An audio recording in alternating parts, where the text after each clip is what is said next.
দেখেন দেখেন, খোলার পর প্রথম পৃষ্ঠাটা আল্লাহ দেখেন। আল্লাহ জানে না সব, মানে ফেরেশতাদেরকে এটা বুঝতে আর কি, ফেরেশতাদেরকে এটা বুঝ দিতে হবে, তারা লেখছে কষ্ট করে। এইভাবে খোলে, খুইলা এই দেখেন এইভাবে খুলছে প্রথম পৃষ্ঠা, এবার শেষ পৃষ্ঠা পুরাটা বন্ধ করে দিয়ে দেয়। ফেরেশতারা বলে, আল্লাহ আমরা লেখলাম, মাঝখানে দেখলেন না? আমি তো জানি কি লেখছো। সুবহানাল্লাহ।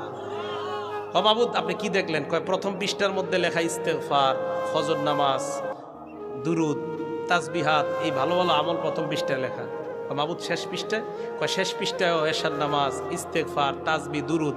কয় মাঝখানে আল্লাহ? কয় আমি জানি আমার বান্দা মাঝখানে ওই নামাজগুলোও পড়ছে। কয় মাবুদ আরও কিছু তো করছে, কিছু গুনাহ হয়ে গেছে বান্দার এদিক সেদিক আমি জানি। তো মাবুদ ওইগুলা দেখলেন না? কয় প্রথম পৃষ্ঠায়ও দেখলাম, শেষ পৃষ্ঠাও দেখলাম, মাঝখানের গুলা জানি। তোমাদেরকে সান্ত্বনা দেওয়ার জন্য আমি আমার বান্দার এটা দেখলাম। বন্ধ করে আল্লাহ বলে, যাও দিয়ে দাও, ক্ষমা করে দিলাম।